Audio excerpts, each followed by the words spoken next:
Eder, Mech, Pallister. È una questione, secondo me, economica anche. E se no, sotto c'è qualcosa di brutto, come l'ho già ventilato, non è escluso che possa essere, e allora il discorso si fa estremamente più serio, più pericoloso, più io non ho paura di nessuno, possono ammazzarmi ieri, non mi interessa un cavolo di niente, però voglio la verità, non una verità. Tra le tante cose, forse quella più assurda è che Liliana si sarebbe fatta quei segni sul viso sbattendo contro i rami degli alberi. Lei ha sbattuto contro tutti gli alberi per fare quei segni sul viso. Cioè, io voglio sperare che la nostra procura venga indagata. Io, da cittadino, voglio certezza, ma certezza pulita. Non si è suicidata. Se non eravate voi tutti, questo caso era già finito 3 giorni dopo. Però prima, non voglio andare via, prima di sputargli in il muso, l'ho detto più volte, a chi che si è coinvolto in questa storia, a chi che mi ha fatto passare male questi ultimi 3 anni invece che bene. C'è un killer quindi in giro? Non uno, almeno 3.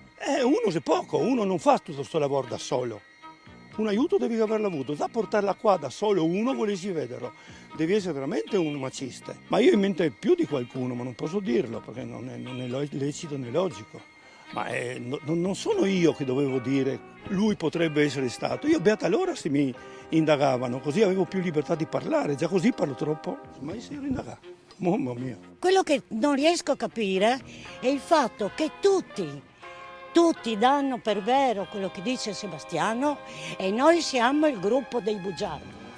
Questo non lo sopporto, perché noi non abbiamo nessun interesse, né monetario né altro, per esserci esposti in questo modo.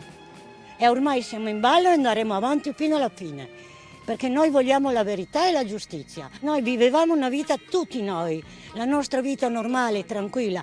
Noi questa pubblicità non la volevamo.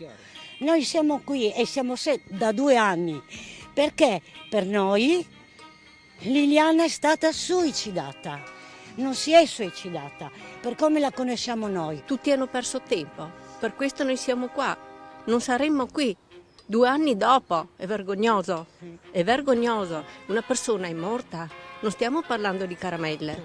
Ecco, questo non doveva succedere. E noi non molleremo questo, perché la verità deve uscire. Noi lottiamo per la verità, non per le polemiche. Le polemiche le hanno fatte tutti gli altri.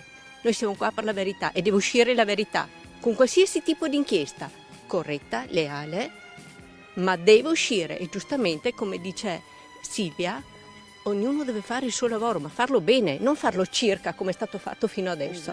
Ehi, non dimenticare di iscriverti a questo canale.